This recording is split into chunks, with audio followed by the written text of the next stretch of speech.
Hello বন্ধুগণ, তোমাদের YouTube চ্যানেলে সকলকে স্বাগত। একটা বিশেষ কথা বলে ভিডিওটা শুরু করছি। কথাটা খুব সুন্দর কথা। আমাদের হাইকোর্টের যিনি জাজ রয়েছেন, রেসপেক্টেড অমৃতা সিনহা ম্যাডাম, উনি গতকাল কোর্টের বাইরে মানে আফটার দ্য সেশন একটা খুব সুন্দর কথা বলেছেন। কথাটা খুব তাৎপর্যপূর্ণ, খুব সিগনিফিক্যান্ট একটা কথা। উনি বলেছেন এই এসএসসির যে কেসগুলো সেই ওরিয়েন্টেড। উনি বলেছেন যে এত কেস, এত কিছু আমাকে যেন ঠিক প্রশান্ত মহাসাগরের মধ্যে ফেলে দেওয়া হলো। এটাই বলেছেন যে আমাকে যেন ঠিক প্রশান্ত মহাসাগরের মধ্যে ফেলে দেওয়া হলো। এই একটা কথা। আর আজকে কিছু বিশেষ আপডেট আমি দিচ্ছি। একটা কথা বলি, তোমরা মন দিয়ে শোনো যারা ভিউয়ার্স আমার।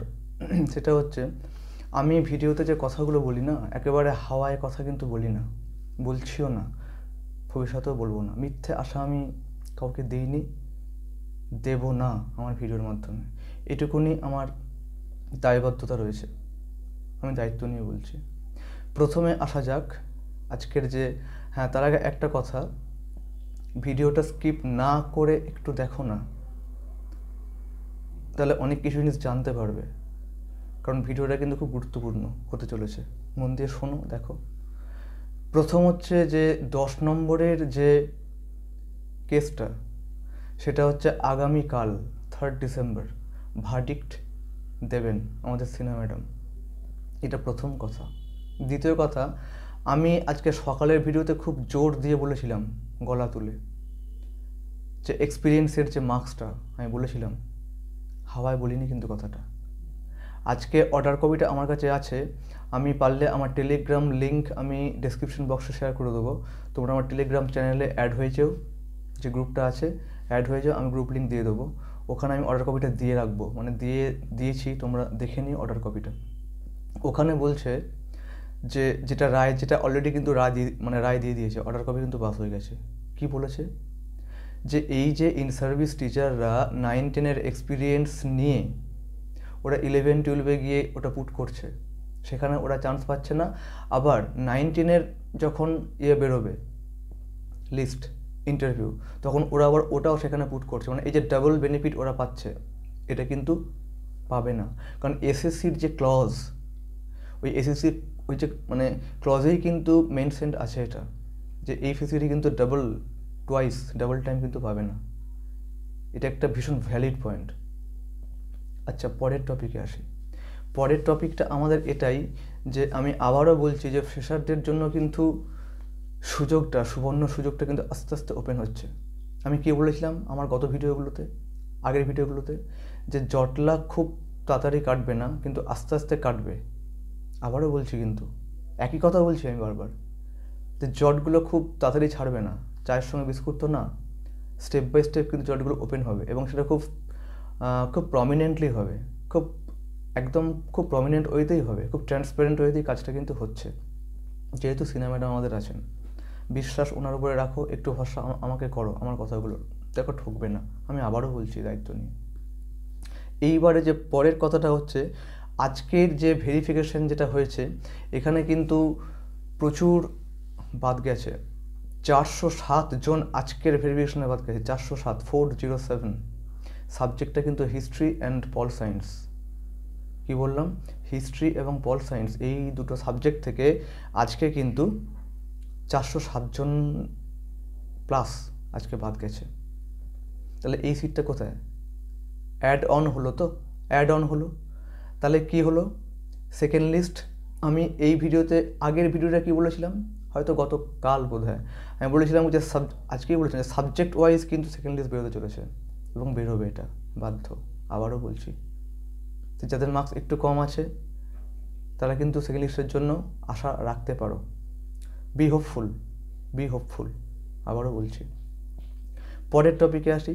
পরের টপিক হচ্ছে, আজকে আমাদের বিশিষ্ট আইনজীবী বিক্রম বন্দ্যোপাধ্যায়, উনি আজকে বলেছেন যে 2016-র যে অযোগ্য লিস্ট, এটা কিন্তু সংখ্যাটা অনেক, এবং উনি এটা বলেছেন যে লিস্ট কিন্তু বেরোতে চলেছে। কতজন শুনলে চমকে যাবে, 10,000 প্লাস। সংখ্যাটা হচ্ছে খুব সম্ভবত একদম সেটা হচ্ছে 10,750 জন। 10,750 জন হচ্ছে 2016 অযোগ্য লিস্ট টেন্টেড, এই সিটটা কিন্তু অ্যাড হবে। আর গেজেটে তো বলাই আছে যে আপডেটেড ভ্যাকেন্সি। আপডেটেড ভ্যাকেন্সি কথার অর্থ কী? রিক্রুটমেন্টের 1 ঘন্টা আগে পর্যন্ত যে ভ্যাকেন্সিগুলো আছে সেগুলো কিন্তু ফিল আপ করতে হবে। তার মানে এটাই গিয়ে দাঁড়ায় updated vacancy, quote and quote মানে কিন্তু এটাই ফ্রেজটা। এটা একটা পয়েন্ট গেল। আর দ্বিতীয় পয়েন্ট হচ্ছে যে একটা কথা, সেটা হচ্ছে যে আমাদের মনে রাখতে হবে যে ফ্রেশাররা আজকের ডেটে, আমার কথাগুলো হয়তো ঠিক জানি না কি মানে কীভাবে মানে নিচ্ছে বা করছে, কিন্তু আমি আবারও বলছি ফ্রেশারদের চান্স রয়েছে, 100% আশা আছে। আর দ্বিতীয় কথা হচ্ছে যে আমি একটা পয়েন্ট, সেটা হচ্ছে English general cut off out of 70, general cut off out of 70, আমি মেলদের কথা বলছি, 65 কিন্তু থাকবে ভাই। 65 জেনারেল মেল কাট অফ থাকবে ইংলিশে, 65 আউট অফ 70 বললাম, একাডেমিক প্লাস রিটেন 7 নম্বরের 65 কাট অফ থাকবে। বাকি হিস্ট্রি, বেঙ্গলি এইগুলো মোটামুটি এরকমই থাকবে, একটু হাই থাকবে, ওই 65 আশপাশ, 66 এরকম থাকবে, কাট অফগুলো থাকবে। এটা একটা গেল।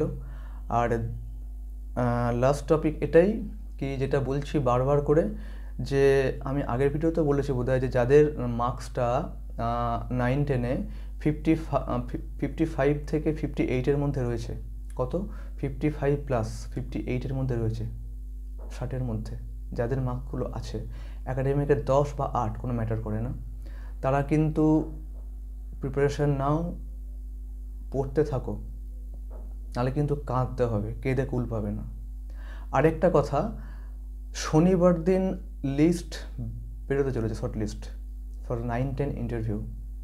তো যেটা খুব ভাইটাল জিনিস, যেদিন লিস্ট বেরোচ্ছে শনিবার, তো আমি তোমাদের গ্যারান্টি দিচ্ছি 4 থেকে 5 দিনের মধ্যে কিন্তু ওরা ভেরিফিকেশান ডেট দিয়ে দেবে। মিলিয়ে নিও, শনিবার যদি লিস্ট বের করে, কত কামিং উইক মানে ঠিক পরের সপ্তাহে 4 থেকে 5 দিনের মধ্যে ওরা ভেরিফিকেশান, ডকুমেন্টেশন লিস্ট ওরা দিয়ে দেবে, মানে ডেট দিয়ে দেবে, কিন্তু শিডিউল দিয়ে দেবে। তার থেকে আরও 3-4 দিন, ওই 3-4 দিনের মধ্যে ওরা কী দেবে, মানে থোড়া পরের সপ্তাহে, তারপর সপ্তাহে কী দেবে, ওরা ইন্টারভিউ লিস্ট দিয়ে দেবে, ইন্টারভিউ শিডিউল। তো লিস্ট বেরোনোর পর কিন্তু খুব বেশি সময় কিন্তু পাবে না, আবারও বলছি, তখন যেন কাঁদতে না হয়। দেখো, পড়াশোনার কোনো সাবস্টিটিউট নেই, কিন্তু কোনো বিকল্প হয় না, টাচে থাকো, লেগে থাকো। যাদের মার্কসটা ওই মার্কসটা পেয়ে বসে আছো, প্রত্যেক সাবজেক্টেই বলছি। এবার কিছু সাবজেক্ট ধরো, আমি বলছি ধরো ফিলোসফি, এডুকেশন, এগুলো কিন্তু কাট অফ লো থাকবে, কারণ কোয়েশ্চেন একটু ইয়ে ছিল, যেটুকু খবর পেয়েছি আমি। তো বাকি কিন্তু কাট অফ হাই থাকবে, ঠিক আছে। হাই মানে ওই 70-এর মধ্যে 65 এরকম আশপাশ থাকবে। জেনারেল মেল কথা বলছি আমি, ইংলিশ, হিস্ট্রি, বেঙ্গলি, আমি এইগুলো কথা বলছি 9-10-এ, কেমন। আর একটা কথা হচ্ছে, আর ইংলিশ যাদের সাবজেক্ট, আমি আবারও বলছি যে ইংলিশ যাদের সাবজেক্ট 9-10-এ, তারা কোনো চাপ নিও না ইন্টারভিউর জন্য, আমি আছি কিন্তু, এবং আমি থাকবো অল টাইম। ইংলিশ আমি প্রচণ্ড রকমভাবে খেটে খুঁটে আমি ভিডিও আপলোড করব, interview oriented, subject oriented, history of English লিটারেচারের যে পার্ট, আমি একদম সুন্দর করে দেবো। ঘাবড়ে গিয়ে লাভ নেই, পড়তে থাকো তোমরা, আমি সঙ্গে আছি। এই কথাগুলি বলার ছিল। আর ভিডিওটা দেখো, শেয়ার করো, চ্যানেল সাবস্ক্রাইব করো, সাবস্ক্রিপশন করে রাখো, আর বন্ধুদের সঙ্গে শেয়ার করো। আবারও বলছি, আমি খুব কৃতজ্ঞ তোমাদের কাছে, অনেক সাপোর্ট পেয়েছি, পাচ্ছি, ভবিষ্যতে আরও পাবো, এটা আমি আশা করি। ঠিক আছে, আমাকে সাপোর্ট করো, সাথে থাকো, পাশে থাকো, আর নিজেকে তৈরি করো। যারা ভালো মার্কস পেয়েছো 9-10-এ, পেছনের কোনো রাস্তা নেই, সামনে এগিয়ে যেতে হবে। ওকে, এটাই, চলো, বাই।